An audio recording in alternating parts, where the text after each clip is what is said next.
to dance, taking a chance.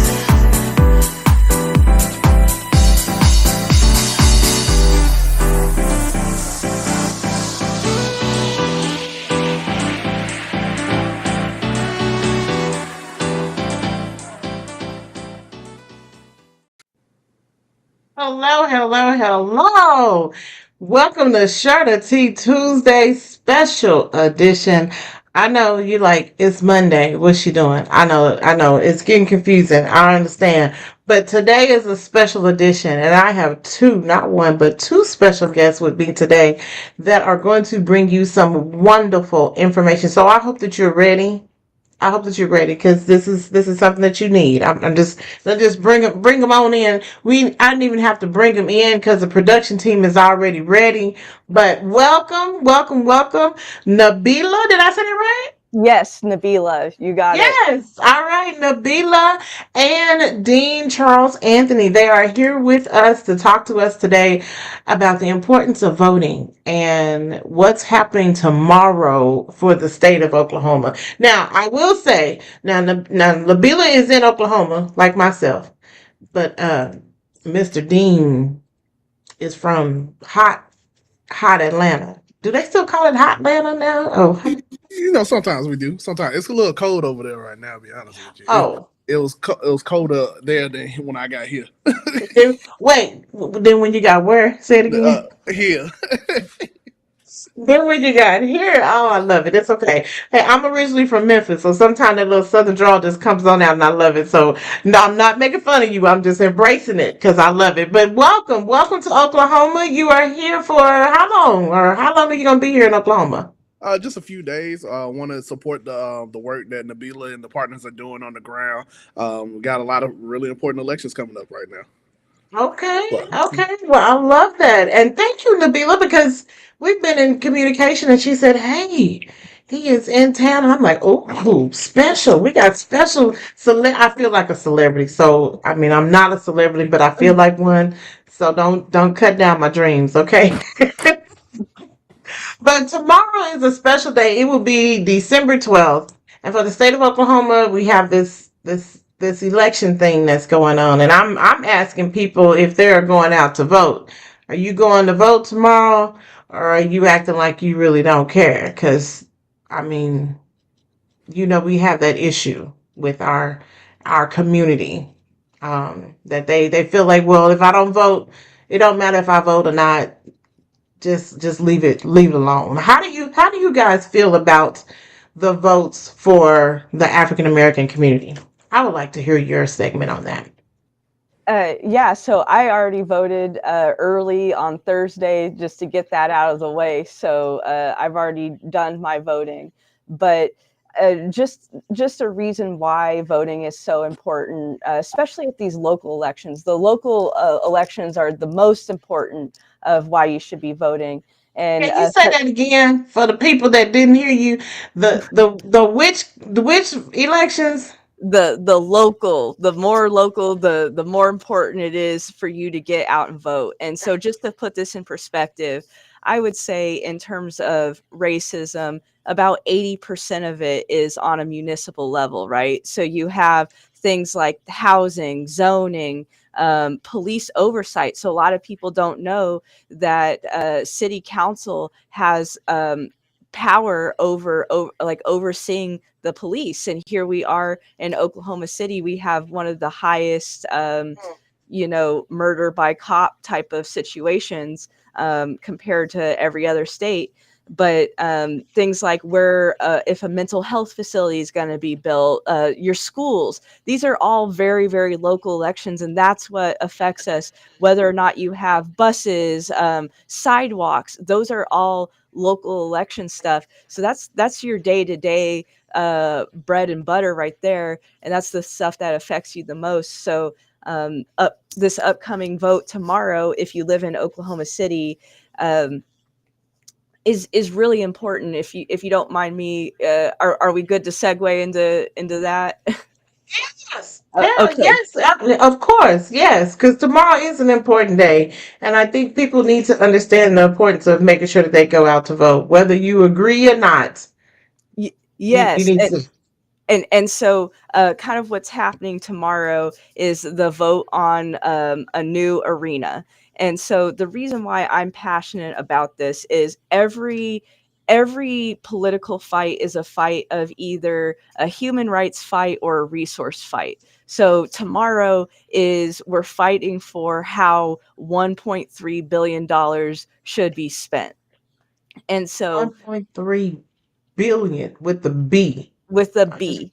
And so what is being proposed is that the taxpayers of Oklahoma fund that bill with sales tax, which is a very regressive form of taxation. And regressive taxation means it will disproportionately affect poor people more than rich people. So poor people will have to pay a bigger share of their income towards this than wealthier individuals. So we estimate that this is going to come out to about $1,200 per person. That would be paid over like a 6 to 8 year period. And so also the population of Oklahoma City is going to be responsible for 95% of it. So that's a significant burden on our population. And what the real thing I want people to know is that when we ask for these services, when we ask for mental health, when we ask for, parks and sidewalks and all these other things, they always tell us there's no money for it, right? And then suddenly, when you have these billionaire owners who say, "Hey, we want this new arena," we just drummed up that money out of thin air, and we found a way for them very quickly to get things done. And so, part of the thing that I want to communicate is just remember that when they say that there's not money to do these things, that's a lie. There is, and we're seeing this right now, that when they want to find money for things, they can find money for things. So it's really a question of it's a resource fight, right? So our community has so much needs. Um, the real salt in the wound is this new arena. It's not even increased in general seating. It's just the number of box seats that get increased. So you're at Oklahoma City is also 47% brown and black. So this arena is going to cost our communities a $500 million. So you're talking about a $500 million in wealth leaving our community, going into that arena that does not benefit everybody, right? So the current maps vote, I mean, it goes to stuff like parks and stuff, but parks are accessible to everybody. Everybody gets to use Scissortail Park, right? But not everybody gets to just walk into this Thunder Arena and use it. And by the way, it's not that I'm anti Thunder. Love the Thunder. We probably do need a new arena. It's just the question is who's paying for it, right?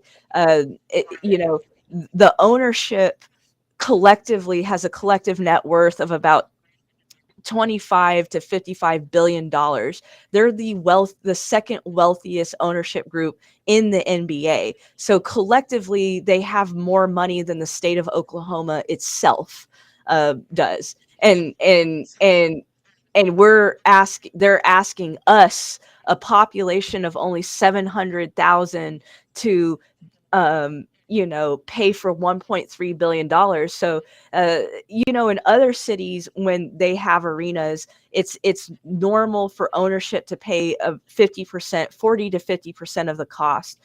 These owners are only paying 5% of the cost. So it's a bad deal. And by voting no, you can send this back to the negotiating table. We can get a better deal. It's just, we have so much needs in Oklahoma. We need affordable housing. There's so much stuff that we can be doing with this municipal funding. That's not this project. So I have a couple of questions. So one is, I know they say that a lot, like we don't have the funds for XYZ, or we don't have this and we don't have that. So by them using this tax fund, right? Now, is it a sales tax or is it just a grocery tax, a city tax? I know we have all these different taxes that kind of confuses all of us. So, what kind of tax are we talking about? You're talking about a sales tax. That means for every dollar that you spend, you will be giving them a penny. So, to put that in perspective, that's every time you buy diapers, every time you buy, formula, food, clothes, medicine in Oklahoma City, 1% of your purchase goes into the Thunder Arena. Now, currently with the MAPS tax, we still have that 1% sales tax, but it goes to a bunch of different projects. It goes to parks, it goes to this, it goes to that. But with this, it would just go to the Thunder Arena. And what people may not realize is it would delay every other public project by 6 to 8 years. So we will not be getting any more new public projects because you can only do so many at a time, right?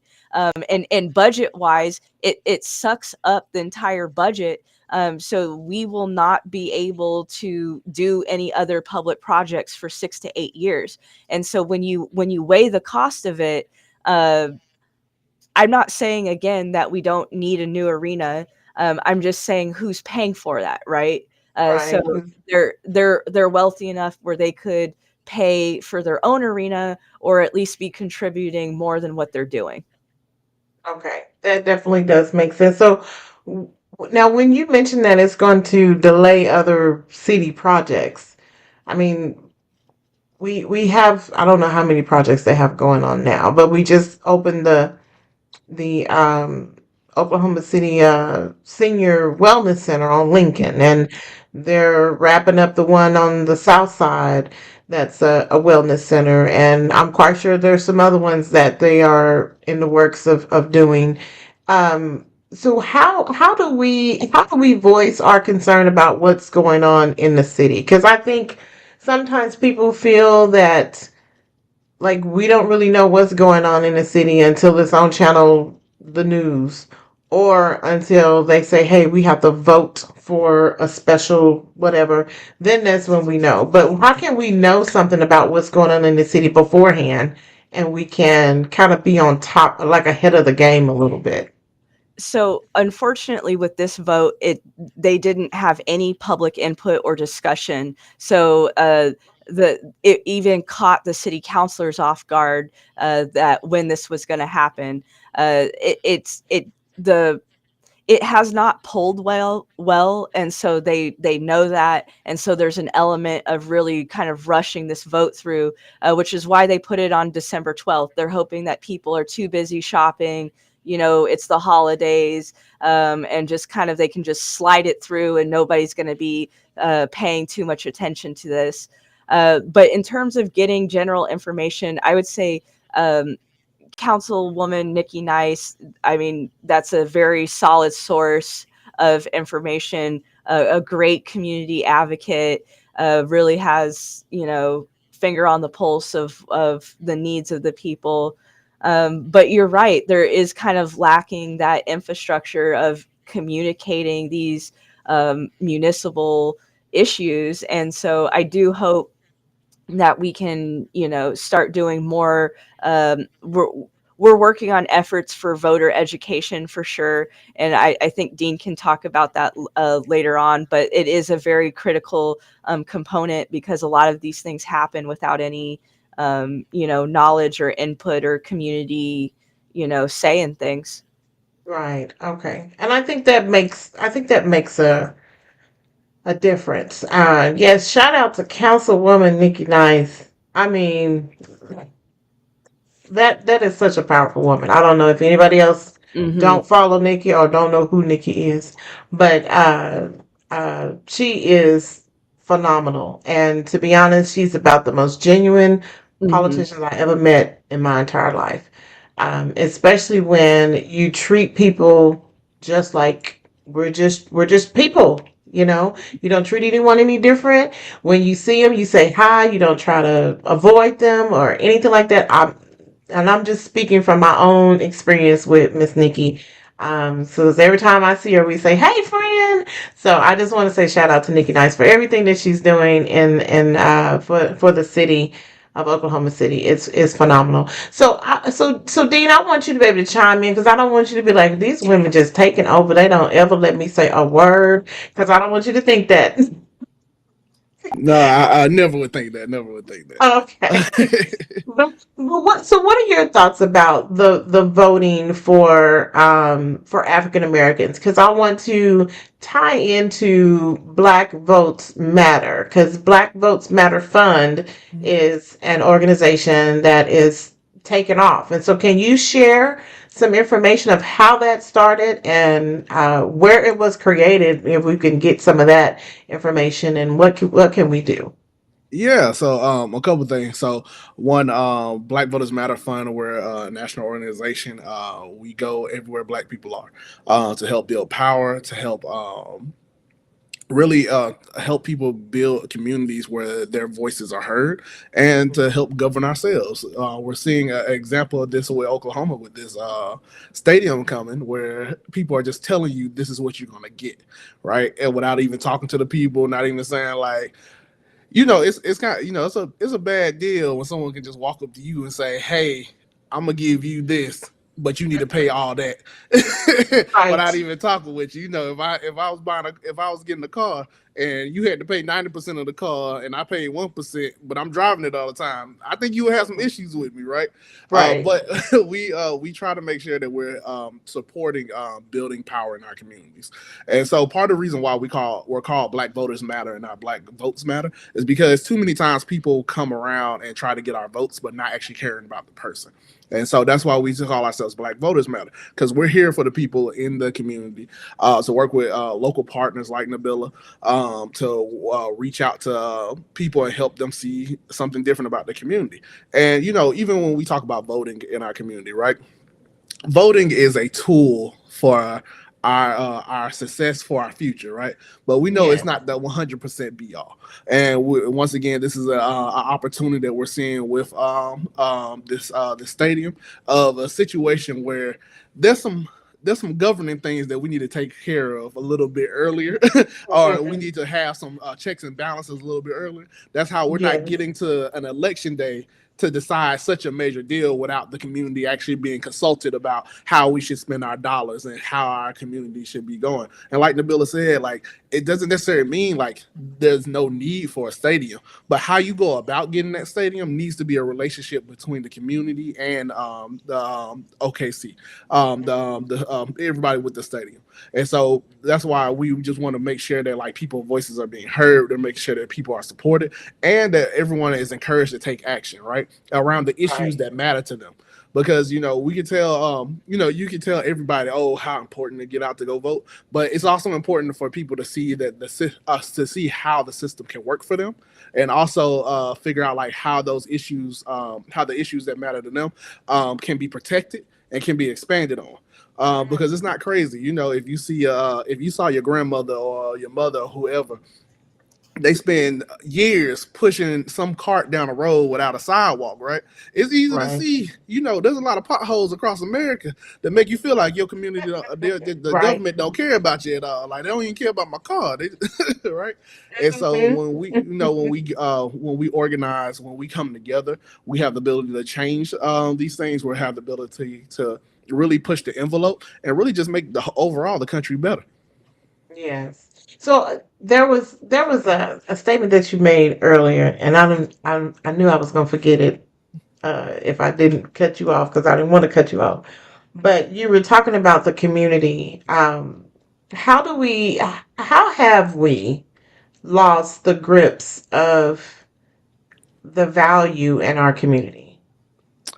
Yeah, so I'll say it's two things, right? So one, community only starts when someone cares, right? And we have, in one way or another, really isolated ourselves from each other. And Mhm. until we really get out, those hedges and highways, when you can go out and know that neighbor there, that neighbor there, that neighbor there, it's not being nosy, it's just kind of caring, right?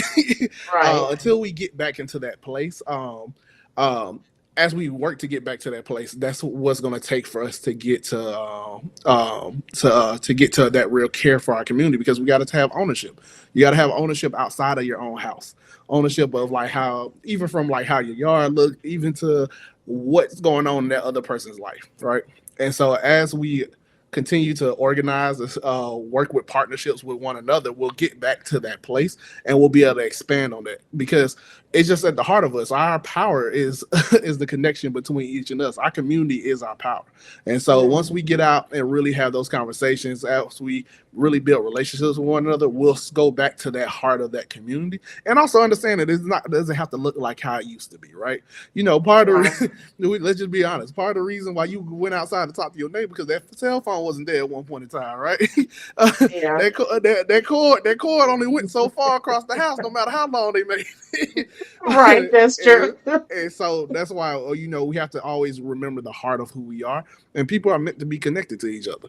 And so, doing that and also being uplifting and helping build that conversation, because when we have group conversations, we talk about, hey, this is crazy here. This isn't how my environment wants to be, and that's how we develop. There's so much rich history in Oklahoma, just in general, about black communities that were built in the early 1900s, that were built to stand on their own in X, Y, and Z. And we know Yeah. that there were some atrocities that hurt those cities and those communities, but it was always there. And so when we come together, we know how much power we have. We know how much love and care that we have for one another. So it just always is Right. caring for one another. I think that does make a difference, especially with the caring part, because now it seems or it feels as if we don't care as much. Um, Even when you're trying to get people to come together for a common good or to come together just for something in general, it's like, Well, uh, yeah, I was gonna say the best, I don't know, people have to realize we have to give each other grace in our community. yes, There's been hundreds of years invested in taking away our power, and kind of suppressing that, and a lot of money, time, and effort from very powerful people have been put into the suppression of our community. So people may not always be where you are, but that's okay. We have to have grace and just come with you know, love and like care for the community, basically. mm, Back to what Dean was saying. So yeah, definitely, definitely, and I think it's important for us to start with our youth. Um, I feel I could do you, let me ask you this question. Do you feel like our youth really don't know the importance of voting because their parents are not um really stressing the importance like the generation before them? Um, no, I think they're coming to a reality, all right, of like the Okay. environment. Now, like, and this kind of goes back to it. It's tough to talk about voting, right? If you have Mm, hungry siblings at your house, right? And yeah. it's those things are hard to really care about when there's immediate needs, because it's a very we have to, because even with just voting, it's about being planned, right? There's Mhm. another piece of it is no one's really asking those young people what they want, right? So if you're Right. pushing like an agenda to the future without developing them, without actually finding finding out what are their major needs, and also helping them build that long structure for themselves, right? So it is a piece of, you can't just always tell people what to do. You have to show, you have to lead by I like example. that. Right. And so when we go back, and we've seen so much success across the nation with this, about simply just asking people, oh, what do you care about? What issue is most important to you? And if you give me that one issue, I can get you to a point where, yes, so, it's not always, like I said, about voting, but it may be a issue of protecting what you care about. That might be a reason to go vote, not just because everyone's telling you to go do it, but because now you can start seeing like where the investment is going to. How are you protecting your community? How are you getting better schools? How are you getting those Right. resources going back? How do you say to to the Thunder that, hey, if we gonna spend this type of money, we expect something from y'all too. We Yeah. expect that so much is going to all the schools in our community, X, Y, and Z, because we don't want to just be ravaged basically for our resources. Right. And so, like Right. when you go back to those issues that everyone cares about, and that's going back to caring, right? Caring enough not to just caring enough to not care. I mean, excuse me, caring enough to not just want people to care when you care about something. Did you care about me yesterday? Right? Or did you only care about me because it's Tuesday of election day? So Mhm. when I was hungry, when I was homeless, when I was numerous of things, nobody called me. But now it's election day, so everybody's calling me, and I'm Everybody's supposed to Right. believe calling. that this is the cure to my situation. So that's why we have to go back to one, caring about people, but two, also making sure that we know what people actually what are actually the issues that people care about, so we can all get on one accord. Because you don't have to, what you care about and what I care about don't have to be the same thing, but we need to Right. have that conversation and move in the same direction. That's how we can build a community that addresses both our needs. Hmm. And I think that's important because I'm at a point now where I feel that things are getting ready to change. Well, they changed a few years ago, and a few years before that. But I feel like at this point, things have changed so much to where people are at the point where they're tired. They're tired and they're not for sure exactly what to do, who to talk to, and don't feel like anyone's even listening or paying attention to their needs. And everything else is being pushed to the front except for the people. And what's curious to me is when I hear people say, well, this is what the people want. Which people are you referring to? Like, are you talking about everybody? I mean, are you just talking about certain people? I mean, maybe that's just my thoughts. I don't know. I don't know. But I just have a question in regards to the life the well, is it the lifespan? I guess I'll say the lifespan. The lifespan of voting. Do you feel that as us African Americans, um, that voting strength that we have is going to be useful in the future?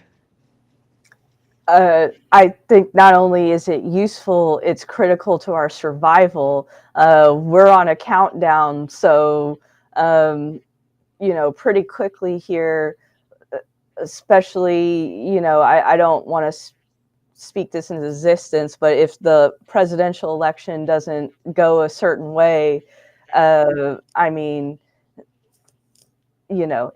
all I can say is we have to have like a come to Jesus. and, Right. and but we have to step into our power. Like the black vote is so incredibly powerful. Our community united is so incredibly powerful. And we got to believe that it can happen. Like the people in the civil rights movement, they had to believe that a post Jim Crow was possible. Somebody had to believe it, and not just one person, but collectively, we had to Collectively. believe that was possible. And again, we have to collectively, we have to believe that you know what may seem impossible right now is possible, and we have that within our you know in our reach. And so that's going back to what I'm saying about the years of disenfranchisement, of making you feel like you don't have a voice, that it's not powerful, I don't count. So I was reading like a study that says every negative police interaction that you encounter as a black person makes you 10% less likely to go out and vote. Whoa. and Okay. Hold on. and Back up. Hold on. Stop. Hold on. Second. Say that again. for every negative police interaction that you have, you're 10% less likely to vote. And the reason for that is because every time the boot is on you, you feel more, less and less powerful. It removes that power, and then then you start believing nothing's ever changed. I'm not worth anything. I don't have any power, because kind of the way the system was set up is that it removes that feeling of power from you, right? And so I think about that's just a negative traffic stop with a police officer. What does that do to a people who are highly incarcerated? So, like, if you Right. feel like your power was removed in that police stop and that makes you less likely to engage, what happens after you go through the system? And so just things like that. By the way, this is actually the same in education as well. Every time we, tell Black kids that they're bad and discipline them and, expel them and stuff like that, the likelihood that they are to reach out or utilize school resources or feel like their graduation rate, all that stuff decreases. And it's these negative interactions with power that make you feel powerless, but it's our responsibility to uplift each other and let people know that that power never left you. It's Right. still there. We just got to tap into it, and you got to step into your power. We as a community have to step into our power.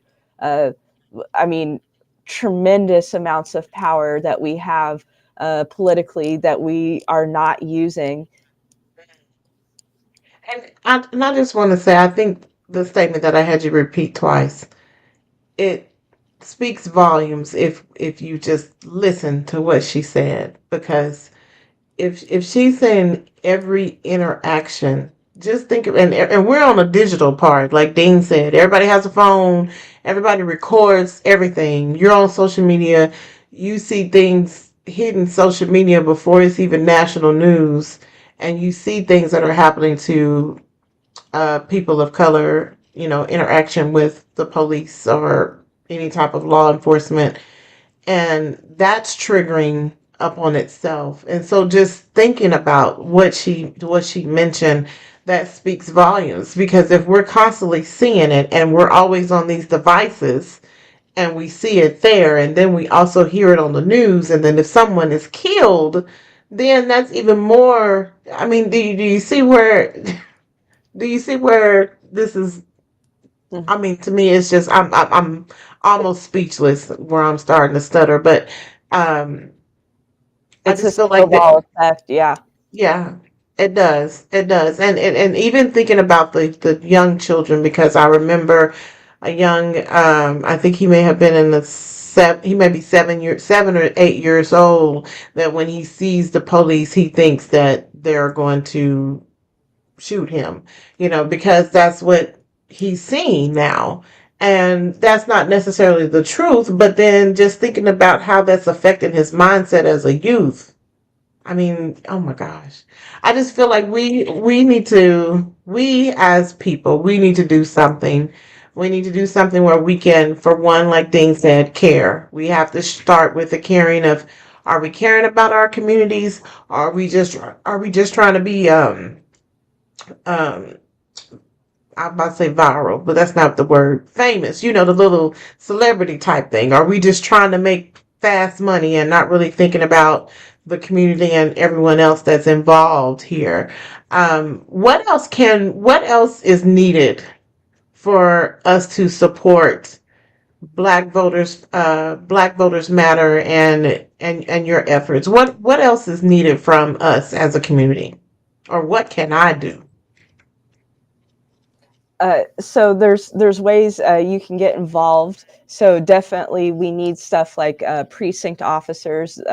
So we need people we need you to talk to your neighbors. That's the task I want everybody watching to walk away, is make relationships with your neighbors. Start there, because every election you have like a block captain, where if you are used to frequently checking in on your neighbors, then when election comes, you can say, hey, don't forget, that type of thing. But we need that infrastructure of people talking to their neighbors, having community relationships. I would say just get involved and try to share the knowledge when you get the knowledge. But we are definitely working on bringing a system of voter education. We're hoping to partner with churches on the east side And so getting out kind of like voter guides, voter education stuff, and then we'll have different opportunities for people to get involved with their churches with that. So I am excited for that. That'll probably start around January. Also coming up is the MLK parade.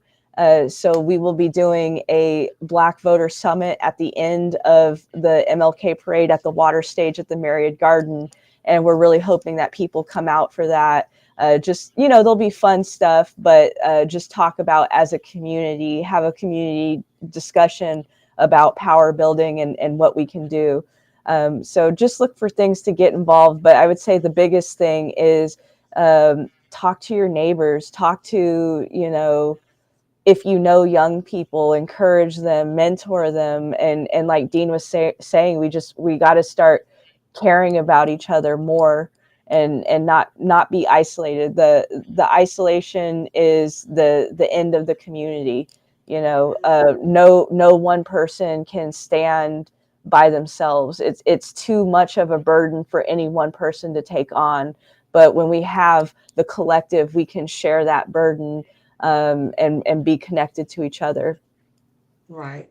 I definitely do agree with that. I want to there was a question that I wanted to ask you, but now it has slipped my mind, but I'm gonna come back to, well, hopefully it'll come back to me so I can ask. But I do want to say for tomorrow, um with them, I know they've already put this on the ballot. How did it skip us? How did it skip, like, hey, let's bring this to the community, let's have a discussion about it and see what they would like to do? How did it skip us to where it's just like, hey, go put this on the ballot and we'll see if it passes or no? So the way that they were able to skip public discussion is because of who's on city council, and this goes back to why municipal elections are so important, um, because they knew that Councilwoman Nikki Nice, Jo Beth Hammond, and James Cooper, those are only 3 votes, right? They are outvoted, and so the mayor knew that he can just slip it on the ballot because he had the other city councilors, and not have that public discussion because he knew that they would not stop it. So the last city council election, say in Ward 8, that was a very close election, and had we had that additional city councilor there on our side, on the community side, we could have stopped things like that. And so now every election has consequences, and that's what I want to hammer home to everybody. Every election has consequences, and you may not realize that those consequences, you may be facing them for a couple of years to the next election, or sometimes these policy, the legacies of them are going to be years long. Like, for example, this Thunder Arena, you will not be getting any more public projects for 6 to 8 years. So like, we're going to be feeling this for years. And so that's kind of why paying attention to municipal things and local things are so important. But yeah, that's how that process was able to not have the public discussion that is usually surrounded by spending of this level. Okay. Okay. It makes sense, but it makes you wonder, like, how did it skip us? Because any other time we tend to want to have a discussion, or there's a public forum, to have that, information brought to the community of what needs to happen from here. Now I remember my question. You mentioned earlier about voter education. What does voter education looks like? Because I know some people are probably like, well, what do you mean you need to be educated on how to vote? What does that mean? Can you elaborate on that? Or you, or either Dean, whichever one. Dean, do you want to take this?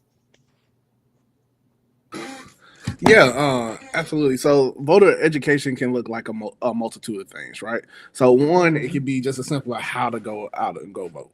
So it could be like whether you're voting absentee, whether you're voting early, whether how you get registered to vote. Can you register to vote online? X, Y, Z, right? The second piece that I would consider voter education is knowing what's on the current ballot, right?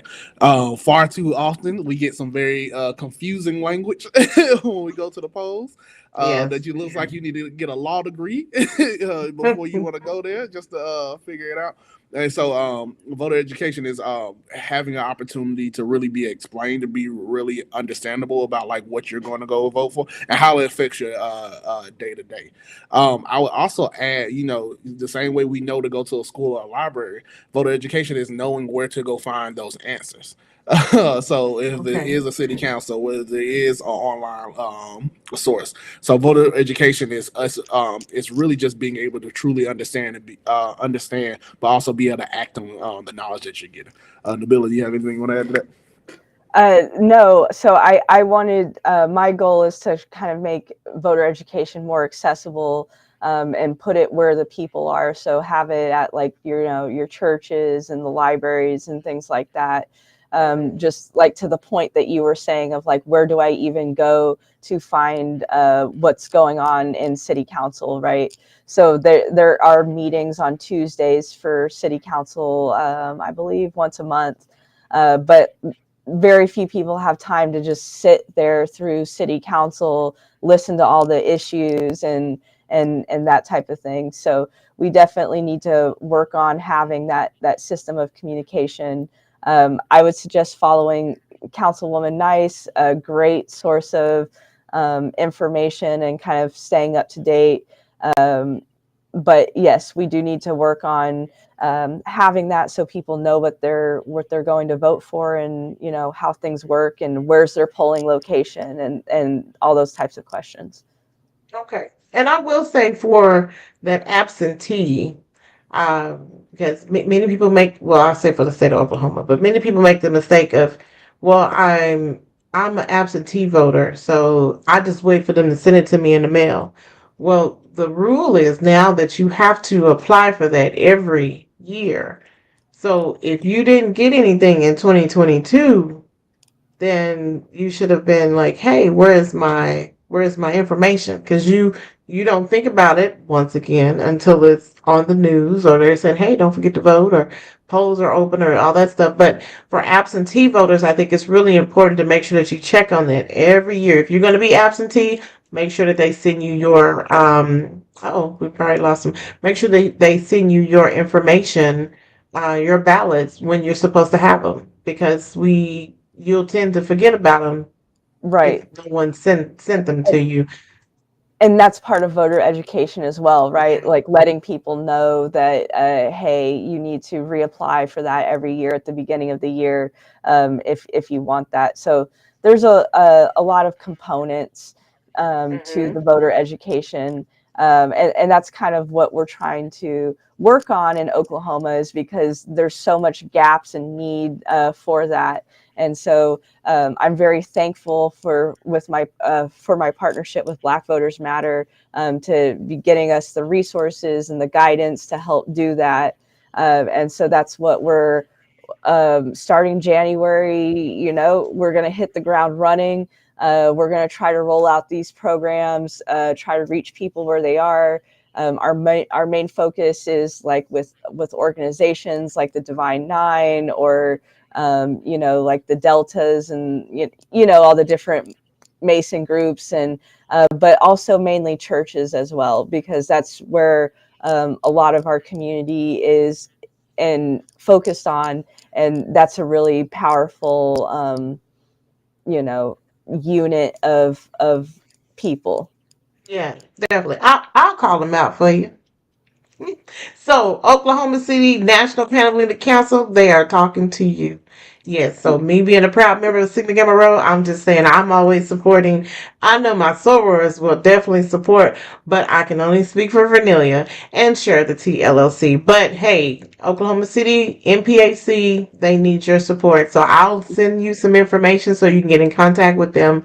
because every organization, they have always been in the forefront of making sure that voters are voting. In Oklahoma, we can do better. I really do believe we can do better, and we can stand behind an organization that is willing to make sure that we have the resources and the connections that we need. And even also our churches. That's a good organization as well. And as many churches there are in the state of Oklahoma, everyone should take a part. I'm just saying, there's a church on every corner. Brother Dean, you probably have noticed that. Oh, y'all have churches everywhere. I thought it was. It's not quite like Atlanta. I don't know if y'all have churches on every corner, but We hey, we we just as bad. They just we got you a little just less bad. space in between them. Oh, okay. A little less space. Understood. Understood. Well, I want to make sure that whatever support that you need, that I'm able to help you wherever that I can, and to get the word out and make sure that we're going to vote tomorrow, Oklahoma. Polls open at 7 o'clock. If you didn't take advantage of the early voting, it's okay. You can go tomorrow first thing in the morning from 7 to 7, and go out and vote. And I think it's really important to make sure that people that are not registered to vote, we need to get on that as well. I had the opportunity of being at Millwood's homecoming game, and I just set up a booth for them to come out and register to vote because I was really focused on our seniors. We have seniors that are getting ready to graduate, 17 and a half years old. You can register to vote, and a lot of the children, I don't even know my information. Like they need to know their information so you can put it down. They don't have to know like like your social and all that, because I had to show them the voter registration form. I said, if you look at this is not a credit card that you're applying for. This is for you to register to vote. So I think it's really important that our parents make sure that, hey, you know your information. Hopefully you know your home address and your phone number and those types of things. But just to make sure that we reach out to our graduating seniors that's getting ready to graduate in the next 5 or 6 months. Um, you are able to register to vote. I just want to let you guys know that. So, but I think it's important. And then also another standpoint is felons. People Yes. who have felonies. They feel like, well, I did this Hmm. 25 some years ago. If you're off papers, you can vote. Hello. And a lot of people don't realize that. And again, that's part of that disenfranchisement, right? Yes. That's not something they tell people when you get out. It's never something that your parole officer is going to discuss with you. And so it really the burden lies on the community to get that kind of knowledge and information out. And so that's what we hope to do for sure. For sure. So whenever they have these voter education programs, she says starting in January. So you're going to see things that are on social media, from their website, their webpage. Make sure you share and give the support that we need. So where can they find you in regards to your efforts? Do we go to the main um, page, the Black Voters Matter Fund, or where can we find you guys? So that's just a great overall general resource. But in terms Okay. of on the ground resource here in Oklahoma, I will.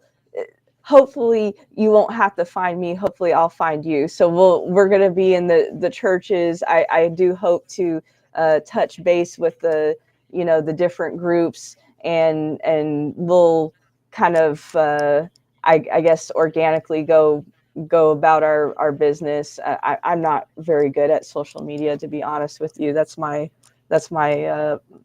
business partner's kind of deal.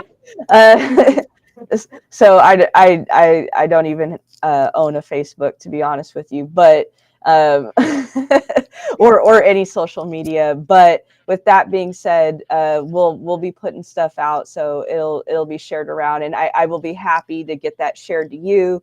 And if you want to post that out for members and followers, I think that would be Yes, definitely. Okay, okay, definitely. Now, Dean, where can you tell everyone where they can find or locate you or Black Voters Fund? Where can they find or connect with you guys? Yeah, so you can connect with us at blackvotersmatterfund.org or social media. I think all of it is Black Voters Matter, and that's MTR. So you can just look up Black Voters Matter, Black Voters MTR, and you can find us on social media. Okay. Easy. See, that's so easy. You don't even have to ask Uncle Google because it's gonna pop up after you watch this on your device anyway. So y'all know how they do. But I think it's great for us to have an organization like yourself. I do have one other question. Um when did it start? Because I know it wasn't just in 2023. But when did it start? Oh, did he freeze on us? He's not blinking. So he'll join in. But Neville, I know you did start your foundation. Was it this year or last year? So my organization's been probably around for 3 or so years, but I didn't. I just recently became the executive director of it, and Okay. that was not that long ago. Uh, Not that long. but I kind of just re-steered everything. Like, okay, if you want me to be the executive director, everything I'm going to be doing is for my own community. So if you're good with that, Right. then I come on. And so, yeah, they were like, yeah, this sounds great. So that's kind of Okay. where all my time, effort, energy has been, put into that.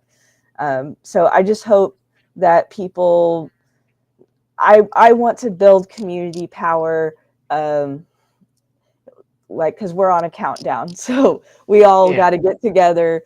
Um, we got to save ourselves. Nobody's going to come in and do it. Nobody, if we don't do the work, it's not going to get done magically. But we got to step into this power that we have. We got to know that we have power and then step into it, and then use it not just for on an individual basis, but for each other, for our community. And going back to what Dean says, just that caring component, just caring for one another, having grace for one another, uplifting one another, and like Dean said, knowing that voting is not the solution; it's our tool. But it's how we're choosing to use this tool and what we can do with this tool. And people are disenfranchised with voting because they think they equate it to a solution. But the tool's only as good as how you wield it. So that's all my parting kind of things that I have to say. Okay. Well, thank you. I do appreciate it. And Dean, we were just asking that question before you froze on us a little bit. Was when the organization started. Like when was it founded? That was our question. Yeah, hopefully this internet don't go out on me again. It's okay. We joke that this organization, it really has like 25 years of history with our co-founders, and really just a debate about like how can we support our people, how can we be there for them. They're actually both of them well, one of them's from Selma, the other one lived there for a long time, so they're actually rooted with a lot of the civil rights activists from there. Through Black Lives Matter, I've had the opportunity to meet a lot of them myself. But we really the organization came together around 2016, 2017, where Okay. they were organizing in Alabama during a big Senate race. And there was one place that we weren't, excuse me, they weren't putting a lot of resources in, and that was in that black belt. And they said we that's where we have to organize, and because they organized there, there was a different senator in the space than the other. But it came from just really a place of like, what resources can we give to our people to be able to support themselves, govern themselves, and really see what is the next level that we could take our communities. And so we've been in this space for been organization since 2017, but we're going strong. We're gonna keep on loving on our people, and we're gonna keep on seeing how many differences we can make. Okay. I love it. I love it. And thank you guys so much for coming on the special edition of Charity Tuesdays. I hope that everyone has received some valuable information. I know for me personally, I have to have you back. I think you need to come on back. On a And because Tuesday. yes, on a Tuesday, and we can schedule that because 2024 is open. And so I do appreciate you taking that. Now, Dean, I do want to say, since you are in the great state of Oklahoma, she already told you to go by Brahms, get you some ice cream and one of them good old burgers. Ask for some extra onions. I like onions on my burger. Oh But my anyway, gosh. but make sure you go and support some black restaurants that are out here. We have quite a few. But I know you're gonna say it don't taste like Atlanta. I know that, but just Listen, go. listen. Black restaurants across the South is the reason that this gut ain't went nowhere. So Oh, don't okay. worry. I'm gonna be there somewhere. Okay. Understood. Understood. Well, I do appreciate you guys coming on. I do want to say before we go, if we could pause 1 second, because I'm gonna try to screenshot this picture real quick, and with y'all smiling with all 52. Y'all ready? Here we Yeah. go. 1, 2, 3, cheese. And one day I'm gonna get my hopefully next time y'all see me, I'm gonna have my glasses and I can see straight. All right. Well, thank you guys for coming on Show to Tea Tuesdays. Don't forget, Oklahoma, to go out and vote. Exercise your right to vote. It's your choice of what you decide to do. Just think about it for a minute before you rush in. And don't just sit at home. Get up and let's go. There are different organizations and groups out here that are helping people to get to the polls. So it's not just about the presidential election. Now, we've already been through that. But hey, don't forget to tune in tomorrow for Surety Tuesdays, because I do have Mr. Enthusiastic coming, and we're going to have a wonderful time. You guys have a great day. Remember to be insightful, be impactful. I know I messed it up. Be intentional, be insightful, and be impactful in everything that you do. And be blessed. I'll see you guys tomorrow. Bye. Telling me to dance, taking a chance.